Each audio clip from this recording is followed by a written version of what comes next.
Assalamualaikum warahmatullahi wabarakatuh.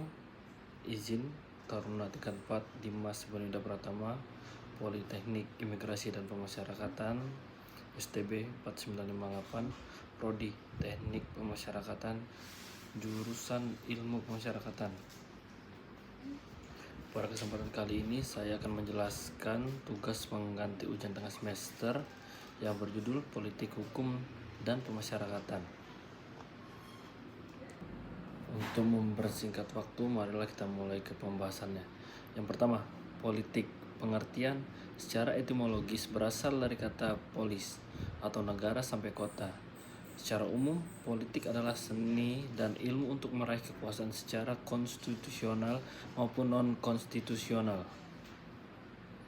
Selanjutnya, ruang lingkup meliputi negara, kekuasaan, pengambilan keputusan, kebijakan publik, dan pembagian sumber daya.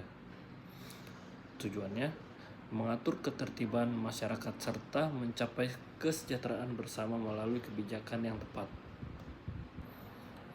Yang kedua, hukum. Pengertian kumpulan peraturan yang bersifat memaksa dibuat oleh lembaga berwenang berisi perintah dan larangan untuk mengatur tingkah laku manusia.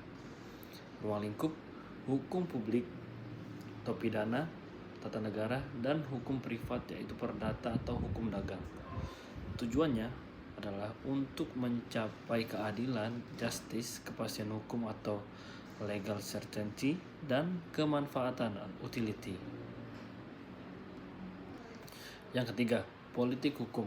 Pengertian kebijakan dasar penyelenggara negara dalam menentukan arah, bentuk, maupun isi hukum yang akan dibentuk dan ditegakkan. Selanjutnya, ruang lingkup. Pembuatan hukum baru dan pengganti hukum lama yang dianggap tidak sesuai lagi dengan kebutuhan masyarakat. Tujuannya adalah sebagai alat atau tools untuk mencapai tujuan suatu negara. Selanjutnya, pemasyarakatan. Pengertian pemasyarakatan adalah bagian akhir dari sistem peradilan pidana berbeda dengan sistem penjara lama.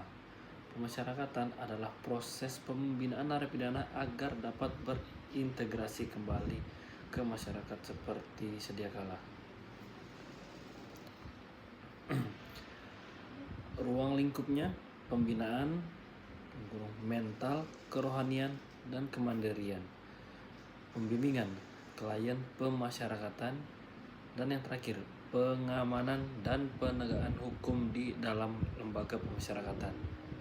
Tujuannya membentuk warga binaan agar menjadi manusia seutuhnya, menyadari kesalahan, memperbaiki diri, dan tidak mengulangi tindak pidana sehingga dapat diterima kembali oleh masyarakat. Yang kelima, penjara di masa Hindia Belanda. Pada masa ini, sistem yang digunakan adalah sistem kepenjaraan. Seperti kita ketahui, negara kita Indonesia telah dijajah oleh bangsa Belanda selama lebih kurang 350 tahun. Selanjutnya, fokusnya penjaraan, penderitaan, dan balas dendam. Karakteristik narapidana dianggap sebagai objek kerja paksa, sangat dominan, dan penjara menjadi alat kolonial untuk meredam perlawanan politik Indonesia pada masa itu.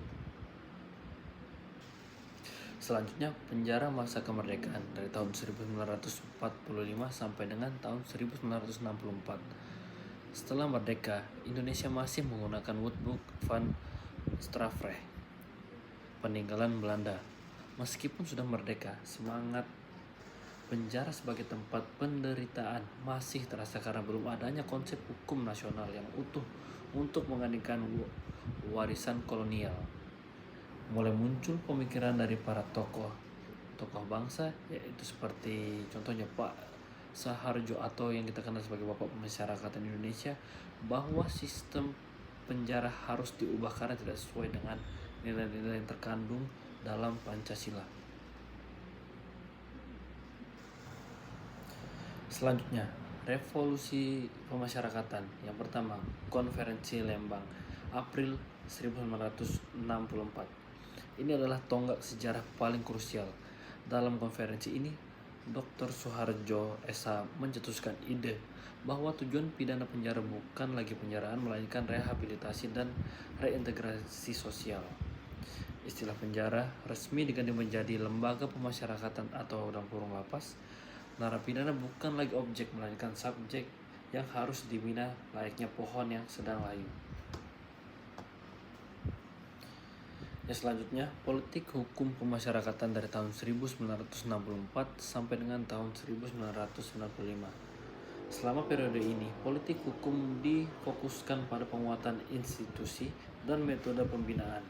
1964 sampai dengan 1995, masa transisi panjang di mana konsep pemasyarakatan diterapkan melalui berbagai peraturan menteri hingga akhirnya diperkuat secara legal formal melalui Undang-Undang Nomor 12 Tahun 1995 tentang pemasyarakatan. Prinsip utamanya adalah mengedepankan 10 prinsip pemasyarakatan, termasuk perlindungan hak asasi manusia dan hubungan harmonis antara narapidana, petugas, dan masyarakat. Berdasarkan penjelasan saya di atas, dapat ditarik kesimpulan bahwa politik hukum dan pemasyarakatan itu memiliki sejarah yang panjang dan tiba akhirnya pada revolusi pemasyarakatan, yaitu Konferensi Lembang April tahun 1964. Dr. Soeharjo Esa mencetus bahwa tujuan penjara bukanlah lagi penjaraan melainkan rehabilitasi dan reintegrasi sosial. Sekian yang dapat saya sampaikan. Assalamualaikum warahmatullahi wabarakatuh. Terima kasih.